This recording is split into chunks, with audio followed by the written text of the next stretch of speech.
Hello friends, welcome to my channel Excellent Coaching. Therapies based on operant conditioning start करेंगे आज।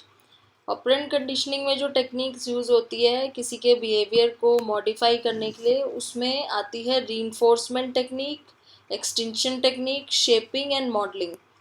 और इनका जो मेन पर्पस होता है कि फ्रिक्वेंसी ऑफ द बिहेवियर को चेंज करना है। फ्रिक्वेंसी मतलब वो बिहेवियर कितनी बार हो रहा है, उस चीज़ को कम करना है या बढ़ाना है, डिपेंडिंग ऑन के बिहेवियर किस टाइप का है। तो अनडिज़ायरेबल बिहेवियर है तो फ्रिक्वेंसी कम करी जाएगी, अगर डिज़ायरेबल बिहेवियर चाहिए तो फ्रिक्वेंसी ज़्यादा करी जाएगी।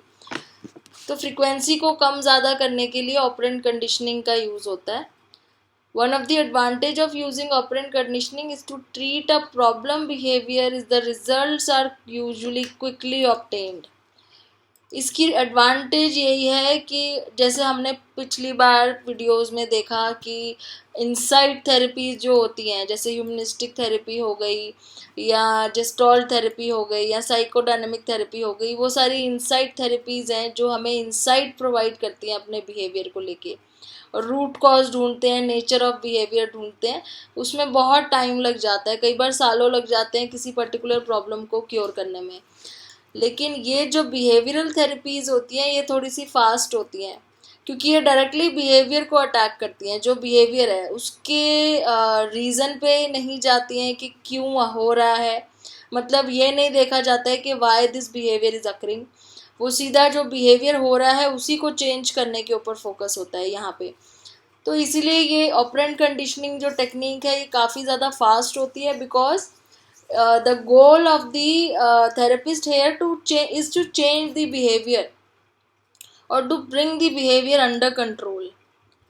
तो ये बहुत ही प्रैक्टिकल टेक्निक है। जैसे इन्होंने यहाँ पे आपको एक जोक के थ्रू समझाया हुआ है, जिससे आपको समझ में आ जाएगा कि क्या फ़र्क है। जैसे there is an old joke about a man whose fear of hiding things under his bed is cured by a behavioural therapist in one night. The therapist simply cuts the leg of the bed. तो ये joke के through आपको इन्होंने बहुत अच्छे से ये समझा दिया है कि ये बिहेवियर थेरेपी कैसे फास्ट काम करती है। मतलब अगर किसी आदमी को फियर है कि वो चीज़ें बेड के नीचे छुपाता है, उसकी ये प्रॉब्लम है उसके अंदर कि वो हर चीज़ को बेड के नीचे छुपा देता है, तो ये बिहेवियर थेरेपी जो होगी वो उसकी एक ही दिन में उसकी प्रॉब्लम ठीक कर देगी। कैसे? इट इज़ रिटन कि वो जो बेड की जो लेग्स होती है ना उसी को काट दिया, तो वो बेड के नीचे जगह ही नहीं बची कुछ छुपाने की। तो बिहेवियर थेरेपी भी बिल्कुल ऐसे ही काम करती है कि डायरेक्टली बिहेवियर के ऊपर अटैक करना है या उसको कंट्रोल करना है, तो वो बिहेवियर ही नहीं हो पाएगा। लेकिन ये नहीं जानने की कोशिश करनी होती है कि क्यों कर रहा है वो ऐसा, क्या छुपाने की कोशिश कर रहा है और क्यों कर रहा है। तो ये थोड़ा सा फ़र्क है। इसकी आप कह सकते हो एडवांटेज भी है और डिसएडवांटेज भी है।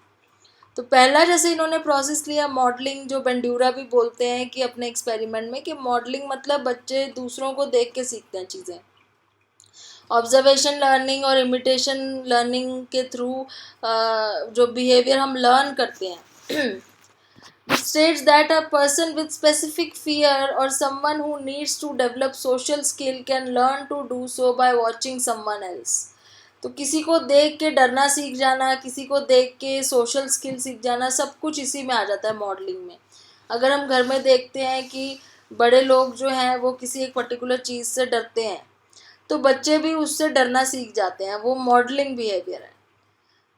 तो ये चीज़ जो है इसको कैसे कंट्रोल किया जा सकता है? पार्टिसिपेंट मॉडलिंग के थ्रू।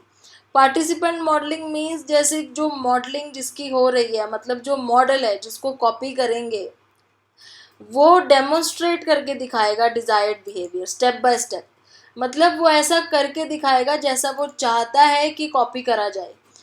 सो जैसे the client is encouraged by the therapist to imitate the model.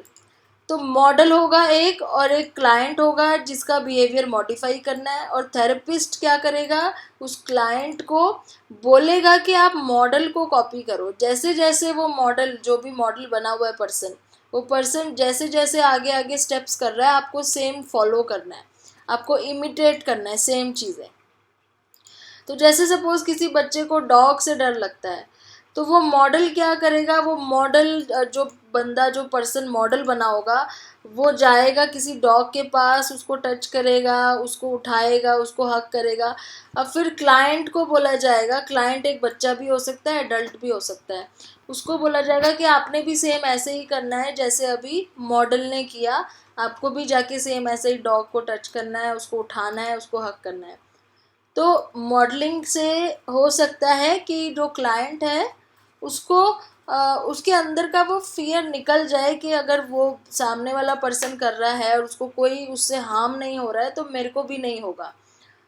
So behavior therapist can give parents or others advice and demonstrations on how to carry out behavior technique.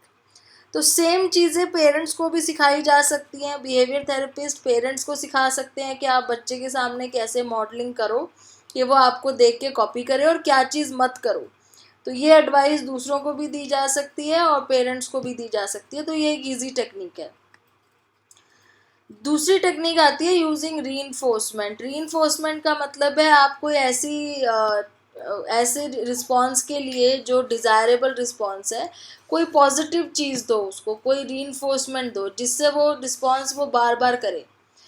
So reinforcement is the strengthening of a response by following it with some pleasurable consequence. इसमें अब एक word और आ जाता है, negative reinforcement. अब ये एक चीज़ बहुत ज़रूरी है आपको ध्यान रखना कि रीइंफोर्समेंट अगर वर्ड यूज़ हो रहा है तो दोनों का ही मतलब है कि आप किसी को कुछ अच्छा दे रहे हो, कुछ रिवॉर्ड दे रहे हो जिससे वो अपना बिहेवियर रिपीट करेगा बार बार। अब इसके आगे पॉजिटिव और नेगेटिव वर्ड जुड़ने के मतलब है कि पॉजिटिव रीइंफोर्समेंट मीन्स आप उसको कोई चीज़ प्रोवाइड कर रहे हो जो उसको चाहिए, जो उसको अच्छी लगती है। नेगेटिव रीइंफोर्समेंट का मतलब है आप उससे वो चीज़ हटा लेते हो जो उसको नहीं अच्छी लगती है। दोनों ही केस में आप उसके लिए अच्छा कर रहे हो, उसको रीइंफोर्समेंट मिल रही है, क्योंकि दोनों ही रीइंफोर्समेंट है। पनिशमेंट और नेगेटिव रीइंफोर्समेंट का मतलब बहुत अलग होता है। पनिशमेंट का मतलब होता है आप किसी को आप परेशान कर रहे हो, पनिश कर रहे हो। नेगेटिव रीइंफोर्समेंट का मतलब है आप किसी की परेशानी को दूर कर रहे हो। तो पॉजिटिव और नेगेटिव का सिर्फ इतना फ़र्क है, पॉजिटिव में आप उसको कोई प्लेजरेबल चीज़ दे रहे हो, नेगेटिव में कोई अनप्लेजरेबल चीज़ हटा रहे हो। Reinforcement of both types can form the basis of treatment. तो रीइंफोर्समेंट भी अलग अलग हैं, जैसे टोकन इकोनॉमी एक टाइप की रीइंफोर्समेंट है। टोकन इकोनॉमी में जैसे बच्चों को हम फूड, कोई खाने की चीज़, कैंडी हो गई, ट्रीट हो गया, कोई बड़ा है तो उसको ट्रीट दे दी या कोई स्पेशल प्रिविलेज दे दी, तो उनको टोकन्स बोला जाता है कि client earn tokens for behaving correctly. तो जब भी कोई क्लाइंट सही बिहेव करता है तो उसको टोकन मिलता है। वो टोकन बाद में वो उस टोकन को यूज़ कर सकता है, एक्सचेंज कर सकता है किसी और चीज़ के लिए भी। तो वो जो टोकन उसको मिला है, सपोज उसके बदले उसको कोई और चीज़ चाहिए तो वो उसको एक्सचेंज कर सकता है। और अगर उन्होंने इनएप्रोप्रिएट बिहेवियर दिखाया, मतलब अनडिजायरेबल बिहेवियर दिखाया, तो टोकन ले लिया जाएगा वापस। तो token economy have been also use successfully in modifying the behaviour. Token economy को बिहेवियर मॉडिफाई करने के लिए बहुत यूज़ किया जाता है, स्पेशली मेंटल इंस्टीट्यूशंस में। उन लोगों के साथ जैसे जो स्किज़ोफ्रेनिक पीपल होते हैं, जो डिप्रेस्ड होते हैं, उनके साथ। फिर आता है कंटिंजेंसी कॉन्ट्रैक्टिंग। सो ये भी रीइंफोर्समेंट का ही यूज़ करते हैं इस टेक्निक में भी, कंटिंजेंसी कॉन्ट्रैक्ट में भी। और ये कॉन्ट्रैक्ट जो होता है ना, वो एक तरह का फॉर्मल एग्रीमेंट होता है थेरेपिस्ट और क्लाइंट के बीच में, या टीचर के और स्टूडेंट के बीच में, या बच्चे के और पेरेंट के बीच में। मतलब जो पर्सन किसी का बिहेवियर चेंज करने की कोशिश कर रहा है, उन दोनों के बीच का एक एग्रीमेंट होता है। और उस एग्रीमेंट में रोल्स और रिस्पॉन्सिबिलिटीज़ क्लियरली लिखी होती हैं, दोनों की, दोनों पार्टीज़ की रिस्पॉन्सिबिलिटीज़ और गोल्स। और ऐसे जो कॉन्ट्रैक्ट होते हैं ना, ये स्पेशली उन लोगों के लिए होते हैं जैसे ड्रग एडिक्शन की प्रॉब्लम होती है जिसको, या एजुकेशन प्रॉब्लम होती है, या ईटिंग डिसऑर्डर्स होते हैं, इस टाइप के। अब उस कॉन्ट्रैक्ट के थ्रू क्या होता है, because the stated task, penalties and reinforcements are clearly stated and consistent, both parties are always aware of the consequences of acting or failing to act within the specification of the contract.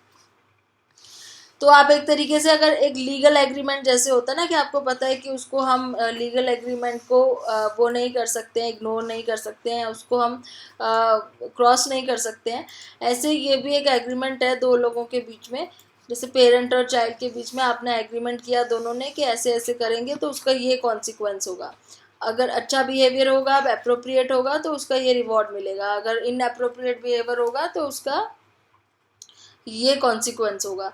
ऐसे clearly उसमें लिख दिया जाता है तो दोनों को पता होता है कि कैसे बिहेव करना चाहिए और क्या नहीं करना है। फिर आ जाता है using extension.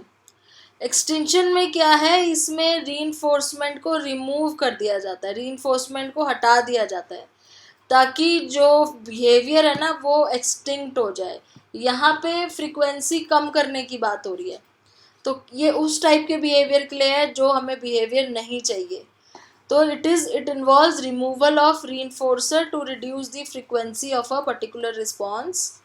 Operant extension often involves removing one's attention from the person when the person is engaging in an inappropriate behavior. अब जैसे क्लासेस में होता है या स्कूल्स में कॉलेजेस में होता है, जो बच्चे बहुत इनअप्रोप्रिएटली बिहेव करते हैं उनसे अगर अटेंशन हटा दी जाए या उनको कहीं ऐसी जगह दूर बिठा दिया जाए जहाँ पे उन पे कोई ध्यान ना दे, तो उससे उनका बिहेवियर जो है वो रिड्यूस होता है, जो इनअप्रोप्रिएट बिहेवियर है।